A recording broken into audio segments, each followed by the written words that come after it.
The story begins with Hiroi-san, the most popular girl in the class. She was the class muse, and for one boy in particular, it was love at first sight. He couldn't hold back his feelings for her anymore, as the emotions were just too strong. Before he even realized it, he had already acted. With his heart racing, he placed a love letter in her locker. It was the only way he could finally express his feelings to her. However, his romantic attempt ended in immediate defeat. The very next day, he was rejected, and the one who delivered the news was Hiroi-san's friend. The girl called him over with a serious expression, holding the letter he had written. She then explained that Hiroi was very uncomfortable with that kind of situation. Heartbroken, he remained alone in the empty classroom. He tried to convince himself that he had already known this would happen. After all, she was the class muse, the most admired girl by everyone. And he saw himself as nothing more than a bench warmer on the baseball team, someone insignificant. He never thought she would even notice his existence. But even knowing all of this, the rejection still hurt deeply. That's when he saw her, passing by outside with her friends. His face filled with pain upon seeing her, and only one name echoed in his mind: Hiroi-san. Suddenly, Hiroi-san's friend returned and slammed her hand on his desk. She demanded to know why he wasn't giving up, since he had already been rejected. She called him pathetic and told him to stop looking at her friends with those teary eyes. The boy, Sanaki, could only say he understood, calling the girl by her name, Ichizono. Trying to escape the situation, Sanaki gathered his things to go home. He promised he wouldn't bother Hiroi-san anymore. Ichizono remained silent, simply watching him hurry out of the classroom. To his surprise, Ichizono called him back, asking him to wait. She then criticized his approach, saying that sending a love letter was way too delicate. If he really wanted to win a girl over, he should have been bolder, like a real man. Sanaki was shocked, replying that if he had done something like that, he would have been arrested on the spot.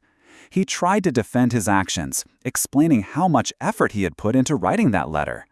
Ichizono then revealed the truth. Hiroi hadn't even read the letter. She explained that he had been rejected with total disregard, and accepting that would make it easier for him to move on.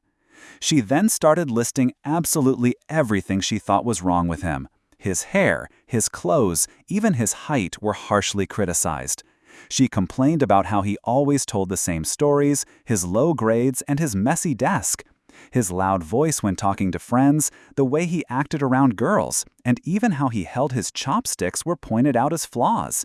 The list of shortcomings seemed endless, leaving poor Sanaki completely frozen under the verbal assault. After unloading all of that, Ichizono suddenly stopped, as if she had lost track. She tried to remember what they had been talking about, a bit awkwardly. Then, with a smile, she concluded that it was only natural for him to be rejected, and so he didn't need to worry about it. Finally, Sanaki couldn't take it anymore, and exploded in a cry of pure anguish. He turned to her, completely frustrated, and asked why she had to go so far with her criticisms. Ichizono was surprised by his reaction, arguing that she was just trying to cheer him up. She even added his anger to the list of flaws, and confessed that she only got involved because she felt responsible. Sanaki tried to calm down, accepting that there was nothing he could do about the letter not being read. With tears in his eyes, he explained the real reason behind his pain. Hiroi didn't have to send a friend to reject him. If it was going to end that way, he wished she had done it herself. Ichizono, annoyed at seeing him cry again, suddenly seemed to have an idea.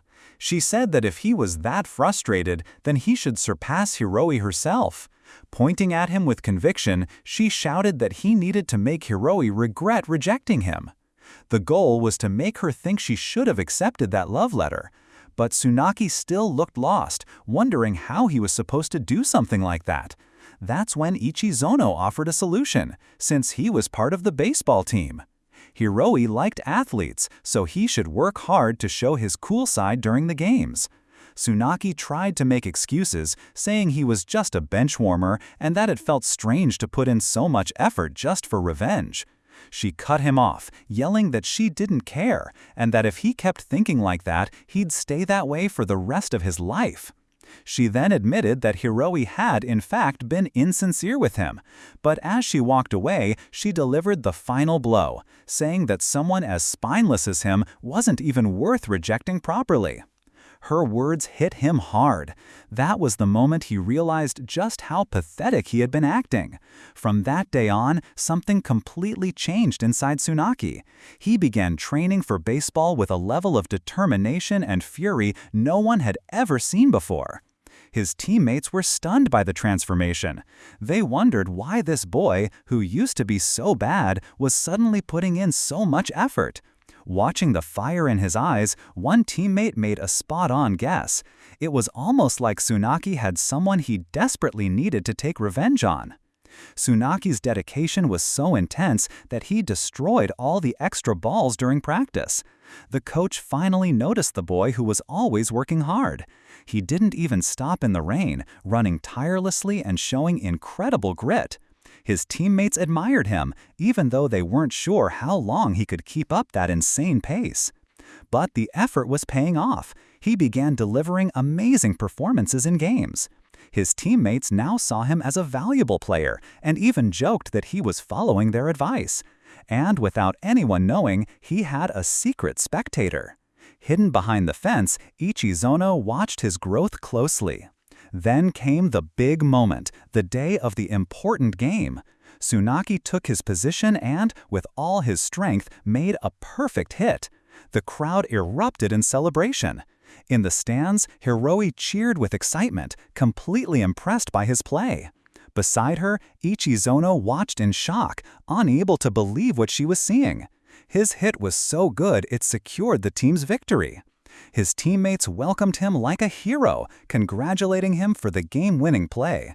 The team captain was already looking forward to the future, excited about finally avenging last year's loss. Tsunaki thanked them but apologized as well. He promised to keep working hard, but in his mind, his goal was different. The person he truly wanted revenge on wasn't the opposing team. Sometime after the game, Ichizono showed up in front of Tsunaki. With a smile on her face, she handed him a letter, saying it was a gift from Hiroi. Tsunaki was in shock, unable to react. She explained that it was more of a fan letter than a love letter, congratulating him on his success. With a satisfied look, she asked if he felt better now. After all, he had achieved his goal and gotten revenge in the most impressive way possible. She told him that now he could choose whoever he wanted, and even offered to personally deliver a rejection to Hiroi.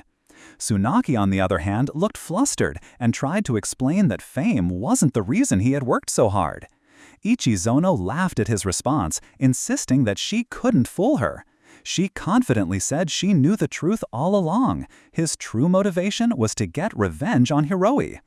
Seeing his reaction, Ichizono began to walk away, advising him to wait a few days before making any big decisions. She said he'd deserved that time, but with one final glance, she reminded him to act like a real man next time and never respond with a letter again. He didn't need words to give his answer. Following her advice, he finally acted like a man. In one swift and decisive move, he hugged her from behind. Ichizono froze completely, her eyes wide in pure surprise. Speechless, she called him an idiot, her face blushing red. She tried to say he was mistaken, that he was going after the wrong person. But he refused to let go, now fully in control of the situation. He said he would only release her on one condition, that she finally admit he was cool. She teased him with one final challenge. With their faces very close, she gave him a kiss on the cheek. Then she explained her reason. If he didn't let go, she wouldn't be able to turn and kiss him properly. At that moment, somewhere nearby, a friend was lost. Ichizono gave him one last playful tease, wearing a victorious smile. A real man, she said, should never let a girl kiss him first.